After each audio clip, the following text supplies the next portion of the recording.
ఆమె ఈ సుందరకాండ అని సినిమా చేసినావు నారా రోహిత్ సార్ తోటి మంచిగా చేసిండు ఆ పిల్లగాడు. ఎందుకంటే మీరేంటండి టీచర్ లాగా అడుగుతున్నారు, మంచిగా చేశారా చెప్పండి అని. కాదు, ఎందుకంటే ఆయన నీకంటే జూనియర్, తక్కువ సినిమాలు చేసిండు. ఓ సినిమా ఇండస్ట్రీకి వచ్చా తక్కువ సినిమా గురించి మాట్లాడుతున్నారు. పిల్లగాడి ఎందుకంటే సినిమా అంతా అదే నడిచింది కదా, కథ అంతా అదే నడిచింది. ఈ సినిమాలో నువ్వే ఆయనకు సీనియరా? అది మీరు సినిమా చూసి తెలుసుకోవాలండి, నన్ను వచ్చి అడగకూడదు క్వశ్చన్స్. మా డైరెక్టర్ బాగా చెప్పారు, ఏమి చెప్పొద్దు, డీటెయిల్స్ ఏమి ఇవ్వద్దు సినిమా గురించి అని. అమ్మనే పిల్లగాడు, డైరెక్టర్ పిల్లగాడు, కొత్త పిల్లగాడే కానీ చిన్న మిడత కాదు. అవునవును, మీరు సినిమా చూస్తే తెలుస్తుంది. డైరెక్టర్ అయితే చాలా స్మార్ట్ అండి. ఫస్ట్ సినిమా లాగా ఉండదు, ఫస్ట్ సినిమా లెక్క ఉండదు. ఎందుకంటే ఈ అనిల్ రావిపూడి, ఈయన పేరు ఏదో వెంకటేష్ నిమ్మపూడియా వెంకి నిమ్మపూడి, ఇంకో కూచిపూడి, ఈ పూడికేం చెప్పాలొచ్చినా కానీ పొట్టు నవ్విస్తారు సినిమాలలో. ఈ సినిమా చాలా కామెడీ సినిమా ఉన్నది. చూసారా ట్రైలర్? చూసారా మీరు? చాలా బాగున్నది. అవునా? ఆ బుడ్డరీలు చూడగానే మస్తు సంతోషం అనిపించి పోయి పలకరిచ్చేసి వస్తా అనుకున్నాను. పైకెంచి నువ్వు వచ్చినవా అని చెప్పిండ్రు. అరే మస్తు రోజులైంది బుజ్జిని చూసి పలకరిచ్చేస్తా అని వచ్చిన.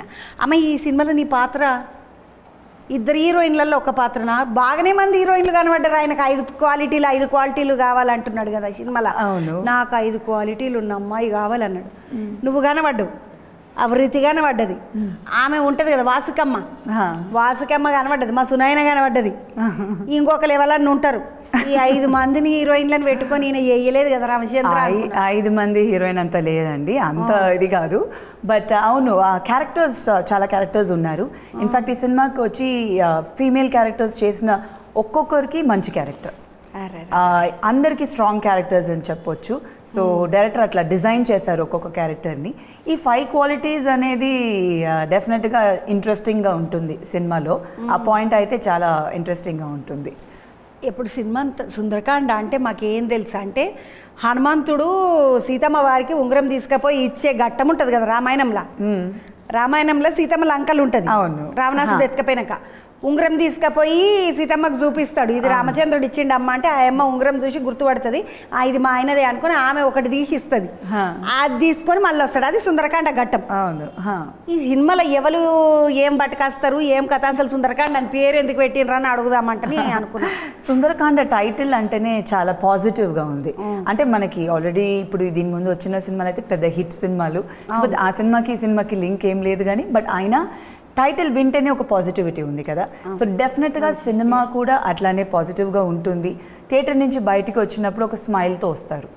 సో అది అయితే డెఫినెట్గా అవుతుందని నమ్ముతున్నాము. అండ్ ఎంటర్టైన్మెంట్ ఉందండి త్రూ అవుట్ ద ఫిలిం సుందరకాండలో. ఇది ఒక కామెడీ ఫిలిం అని చెప్పలేము కానీ కామెడీ డెఫినెట్గా ఉంటుంది. అంటే చాలా న్యాచురల్గా ఉంటుంది. ఒక కామెడీ పెట్టాలి, ఇది ఒక ట్రాక్ సెపరేట్ ట్రాక్ అలా కాదు. సినిమాతో స్టోరీతో పాటు ఒక బ్లెండెడ్గా ఉంటుంది. సో డెఫినెట్లీ ఒక మంచి హ్యాపీ ఫిలిం, ఫ్యామిలీ మొత్తం వెళ్ళి చూడొచ్చు. అదైతే డెఫినెట్గా మొత్తం కుటుంబం అంతా పోవచ్చు. అవును, కుటుంబంతో వెళ్ళి ఎంజాయ్ చేయొచ్చు సినిమాని.